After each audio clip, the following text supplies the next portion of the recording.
तो वासुकी से हनुमान जी ने बोला कि मेरे को रामचंद्र जी की अंगूठी ढूंढनी है, मुझे हेल्प कर। तो वासुकी बोलते हैं कि कौन से राम की अंगूठी? तो हनुमान जी बहुत कंफ्यूज कि यार कौन से राम तो एक ही है।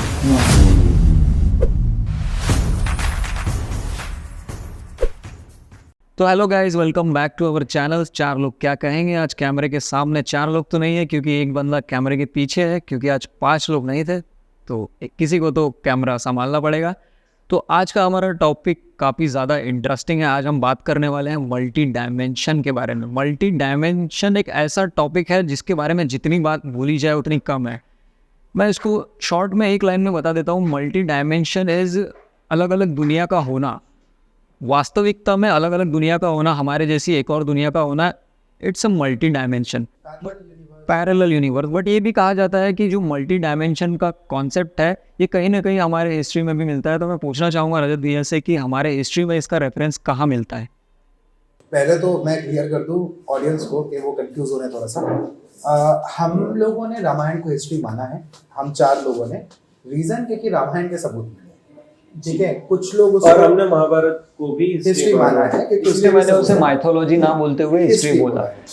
तो सचिन, जैसा कि यू हैव आस्क्ड मी, सबसे पहला जो इसका वो मिलता है ना अनुवाद पैरेलल यूनिवर्स का या मल्टी डायमेंशन का, वो मिलता है रामायण के एंडिंग में। जब लंका दहन हो गई, श्री राम वापस आए और सारी जब कहानी शुरू हुई, तो श्री राम जो थे वो 7वें अवतार थे भगवान विष्णु के, ठीक है। तो वो ह्यूमन इनकारनेशन थे, ह्यूमन रूप थे। और ह्यूमन रूप ऐसा है कि अगर आप जन्मे हैं तो आपको वैकुंठ जाना पड़ेगा, आपकी मृत्यु होगी। उस टाइम की 2-3 कहानियां हैं, वहाँ पे एक्चुअली पहला जो है उस कहानियों के बीच में, वहाँ आपको पहला रिटर्न प्रूफ मिलता है मल्टी डायमेंशन का या पैरेलल यूनिवर्स का। तो जो कॉन्सेप्ट आपने बताया कि रेफरेंस जो मिला है मल्टी डायमेंशनल का, तो उसके पीछे क्या कोई स्टोरी है जो आप शेयर करना चाहेंगे? हाँ, अब देखो क्या हुआ कि जब प्रभु श्री राम आ गए, ठीक है, लक्ष्मण आ गए, तो ये कहानी जो शुरू हुई थी वो शुरू हुई थी काल के आने से। काल मतलब यमराज भी बोल सकते हैं, काल भी बोल सकते हैं। तो काल ने रामचंद्र जी से बोला कि मुझे आपसे मिलना है, ठीक है, क्योंकि अब समय आ रहा है और मुझे आपसे अकेले मिलना है। तो रामचंद्र जी बोले ठीक है, आ जाओ भाई, मिल लो, ठीक है। शर्त ये थी कि अगर कोई और व्यक्ति या श्री राम के अलावा कोई भी काल को देख लेता वहां पे, तो उसकी मृत्यु तय हो जाती, वो उसी वक्त अपने प्राण त्याग। एंड उसके लिए लक्ष्मण जी को दरवाजे पे खड़ा रखा था। उसके लिए लक्ष्मण जी को दरवाजे पे खड़ा रखा था, ताकि उन्होंने काल को जब रोका तब लक्ष्मण जी समझ गए थे कि ये विष्णु लीला है, ठीक है। तो सरयू नदी में लक्ष्मण जी ने अपने प्राण त्यागे, वैकुंठ चले गए। जब ये सीन हुआ तो रामचंद्र जी भी समझ गए कि अब समय आ गया है जब वो पृथ्वी छोड़े। लेकिन कहानी दिलचस्प तब होती है कि हनुमान जी, हम बोलते हैं कि अष्ट सिद्धि 9 निधि के दाता, ठीक है। उन्होंने क्या किया, पूरे अयोध्या को इस तरीके से प्रोटेक्ट करके रखा था कि वहां पे काल तक श्री राम को ले जा नहीं सकते, ठीक है। Protection of Hanumana was so strong कि काल छोड़ो वहां कोई किसी को नहीं ले जा सकता था। अब ना हनुमान जी श्री राम को कहीं जाने दे रहे थे, ठीक है। अब भैया आप जा नहीं सकते, तो श्री रामचंद्र जी ने क्या किया कि ये कॉन्सेप्ट क्लियर हो कि भाई अब जब जीवित हुए हैं इंसान तो मृत्यु आनी ही है। तो श्री रामचंद्र जी ने क्या किया, अपनी अंगूठी जो होती है वो धीरे से निकाली और ज़मीन में फेंक दी, ठीक है। तो जैसी ज़मीन में फेंकी, वो ज़मीन के एक छोटे से जो क्रैक होता है उसके थ्रू करते करते पाताल लोक पहुँच गई अंगूठी। अब रामचंद्र जी ने बोला कि हनुमान अंगूठी ले आओ, ठीक है, ये तो सीता ने दी थी मुझे, राम लिखा हुआ है इस अंगूठी में। तो हनुमान जी तो परम राम भक्त, उन्होंने अपना सूक्ष्म रूप धरा और वो उस क्रैक के अंदर चले गए। अब जाते जाते वो पहुंच गए नागलोक बोल लो या पाताल लोक बोल लो। कुछ जगहों पे उसका वर्णन है नागलोक में, कुछ जगहों पे वर्णन है पाताल लोक में। तो जब वो उस क्रैक के थ्रू पाताल लोक गए, ठीक है, तो वहां पे उनको मिलते हैं वासुकी। वासुकी वो नाग थे जो शिव जी के गले में रहते हैं एक्चुअली। तो वासुकी से हनुमान जी ने बोला कि मेरे को रामचंद्र जी की अंगूठी ढूंढनी है, मुझे हेल्प करो। तो वासुकी बोलते हैं कि कौन से राम की अंगूठी? ओके। तो हनुमान जी को कंफ्यूज कि यार कौन से राम, तो राम तो एक ही है, ठीक है। तो वो हंसते हैं और उनको बोलते हैं कि ये देखो यहाँ पे अंगूठी है, ढूंढ लो कौन सी अंगूठी है। तो वहाँ पे हजारों लाखों अंगूठियों का पहाड़ बना हुआ था और सारी अंगूठियाँ it was a carbon copy of each other. सब में वही राम लिखा है, वही अंगूठी। सेम, एग्जैक्टली सेम अंगूठी। तो ये कॉन्सेप्ट जो था कि जब हनुमान जी रामचंद्र जी को रोक रहे थे वैकुंठ जाने से, तो ये रामचंद्र जी की एक लीला थी कि हनुमान जी को वहाँ अंगेज रखेंगे, ठीक है।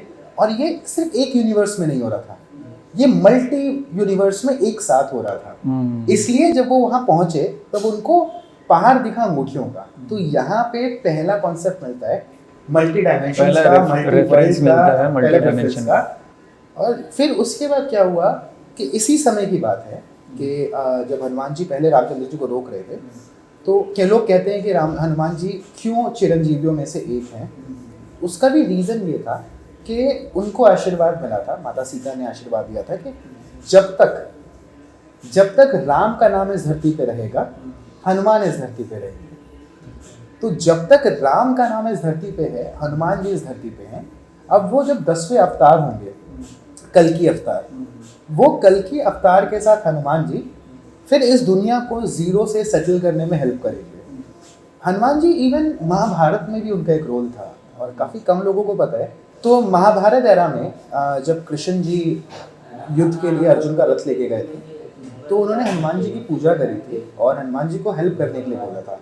तो हनुमान जी ने कहा कि अगर इसमें मैं डायरेक्ट हेल्प करूंगा तो ये एक मिनट में खत्म हो जाएगा पूरा। सेम बर्बरीक वाला केस था। वो भी बर्बरीक के भी 3 तीर थे और बर्बरीक ने भी कसम खाई थी जो सेना कमजोर होगी मैं उसकी तरफ से लड़ूंगा। तो बर्बरीक तीर छोड़ता और वो गेम वैसे ही खत्म हो जाता। पूरी पांडव सेना को एक साथ वो पहले कौरव को निपटाते, बर्बरीक फिर पांडव, यही चलता रहता। जब पांडव कौरव कमजोर हो जाते तो पांडवों की तरह हो जाते, वो कहानियां बदलते रहते। तो ये वाली कहानी हुई। तो इसलिए हनुमान जी अर्जुन के रथ पे एक मूर्ति बन के बैठे। इसमें एक वर्णन मिलता है कि जब अर्जुन घमंडी हो जाते हैं और कर्ण से युद्ध हो रहा होता है, कर्ण से, तब अर्जुन बोलते हैं कि मैंने कर्ण का रथ को ये कर दिया, वो कर दिया, बहुत पीछे ढकेल दिया मेरे, एक बार से वो बहुत पीछे जा रहे हैं। है और अर्जुन ना बहुत एग्रेसिव हो जाते हैं, ईगो आ जाता है उनमें कि मेरे से बड़ा धनुर्धर कोई नहीं है। माधव तुम बोलते थे कि कर्ण बहुत बड़ा धनुर्धर है। इसको मैं क्लियर कर देता हूँ कि एक्चुअल में ये ऐसा है कि जब युद्ध हो रहा था अर्जुन और कर्ण के बीच में, तो अर्जुन के बाणों से कर्ण का जो रथ था वो बहुत ज्यादा 10 से 15 गज पीछे जा रहा था। कर्ण के बाणों से 2 से 3 गज, बस इतना ही जा रहा था। तो इतना ही जा रहा था। तो अर्जुन में बहुत ईगो आ गया था। तो कृष्ण ने उनको बोला कि तुमने मेरा साक्षात रूप देखा है, तुम्हारे रथ का सारथी तो स्वयं नारायण है। फिर वो बताते हैं कि तुम्हारे रथ के ऊपर जो बैठा है वो महाबली हनुमान है।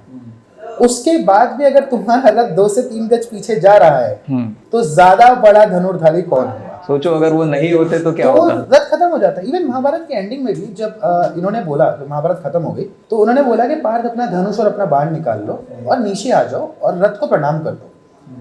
तो वो नीचे आते, रथ को प्रणाम करते हैं। तब कृष्ण जी बोलते हैं हनुमान जी को कि प्रभु आप नीचे आ सकते हैं। तब वो मूर्ति रूप से, साक्षात रूप में हनुमान जी रथ से नीचे आते हैं और वो रथ ब्लास्ट हो जाता है, टूट जाता है। तब अर्जुन को समझ में आया कि वहां पे महाबली हनुमान थे जिसके कारण उनका रथ बचा रहा, वरना वो रथ तो कर्ण के बाणों से कब का टूट चुका था। तो ये वर्णन मिलता है, मतलब मल्टी डायमेंशन का काफी सारे वर्णन है। एक तो इवन महाभारत में कई वर्णन मिल जाते हैं। इवन मैंने ये भी सुना है कि एक कौवा था, एक क्रो, जिसको ब्रह्मा जी का वरदान प्राप्त था कि वो सारे डायमेंशंस को देख सकता है, वो अनंत काल के लिए है। और पुराणों में ये भी वर्णन मिला है कि उस कौवे ने सारी मल्टीपल महाभारत देखी है और मल्टीपल रामायणास देखी है। आपको ये कॉन्सेप्ट पता है, हम जब पितरों की बात करते हैं, हमारे जो पूर्वज मर जाते हैं, हम पितृमोक्ष अमावस्या में पितरों को खाना खिलाते हैं, तो पिंडदान किया जाता है। तो कई सारे घरों में ना, जैसे आपको पता नहीं आपकी 10 पीछे के पुश्तों में कौन था या पीछे, तो आप खाना खिलाते हो और वो खाना पता है कौन खाता है? वो खाना खाते हैं कौवा। ठीक है, वो कौवे हैं कालभूषणी। तो ब्रह्मा जी का उनको वरदान था कि जब कालभूषणी जो है वो मल्टी डायमेंशन में ट्रैवल कर सकते हैं, वो टाइम में ट्रैवल कर सकते हैं और वो मल्टी डायमेंशन को एक जगह से देख सकते हैं। तो उन्होंने वो देखो, मल्टी डायमेंशन के फैक्ट्स के हिसाब से आज भी कहीं ना कहीं कुछ ना कुछ हो रहा होगा। वो उन्होंने सारी महाभारत एक साथ देखी है, सारी रामायण एक साथ देखी है और वो अनंत काल तक जीवित है। तो ये है वो कॉन्सेप्ट। और इसीलिए हम जब पितृमोक्ष अमावस्या होती है तो इसीलिए कौओं को खाना खिलाते हैं, ये सोच के कि कालभूषणी आए हैं, वो खाना लेके हमारे पुरखों तक वो खाना लेके जाएंगे, ताकि अगर हमने कुछ पाप कर दिया, कुछ गलती करी है, हमारे पुरखे वो खा के हमें माफ करें उस चीज। पिंडदान का एक्चुअल कॉन्सेप्ट ही है। यही है। ओके, तो मतलब इस तरह से। और इवन मार्वल की मूवीज में जो आज हम डॉक्टर स्ट्रेंज वगैरह देखते हैं, जो लास्ट मूवी में हमने देखा कि वो एक साथ बहुत सारी पॉसिबिलिटीज देख लेते हैं अलग अलग डायमेंशंस में जाके, तो मे भी कहीं ना कहीं ये रेफरेंस वहीं से लिया हुआ है, क्योंकि ये पहले से ही हमको मिला है। डॉक्टर ओपेनहाइमर थे, ठीक है, जिन्होंने पहला एटॉमिक बम बनाया, अभी रिसेंटली मूवी भी आई थी। उन्होंने इंग्लिश में पूरी महाभारत पढ़ी थी, फिर उन्होंने बाकायदा संस्कृत की क्लासेस लगवाई ताकि वो एक्चुअल संस्कृत का अनुवाद पढ़े महाभारत का, ठीक है। हमारे ग्रंथों को तो हमारे देश में क्या, हमारे देश के बाहर कई सालों से माना जा रहा है। अगर आचार्य आर्यभट्टा 0 नहीं दिया होता उन्होंने, ठीक है, तो आज चांद पे नहीं पहुंच सकते थे। तो ये सारी चीजें तो इंडियन ग्रंथों में मिलती है, हमने शायद मानने में देर कर दी। एग्जैक्टली। दोस्तों, यही था हमारा मल्टी डायमेंशनल के ऊपर एक समरी शॉर्ट वीडियो, जिससे हम आपको ये बताना चाहते थे कि मल्टी डायमेंशन का जो कॉन्सेप्ट है वो कहीं ना कहीं हमारे पुराणों में पहले से ही रेफ़र किया हुआ है, रेफरेंस दिया हुआ है। तो ऐसी ही और वीडियोस देखने के लिए प्लीज़ चैनल को सब्सक्राइब कर लीजिए, वीडियो को लाइक कर दीजिए और शेयर कीजिए दोस्तों के साथ। काफ़ी अच्छी नॉलेज है। मिलते हैं किसी और वीडियो के साथ, तब तक के लिए थैंक यू। इन दोनों को इंस्टा पे फॉलो करना मुझे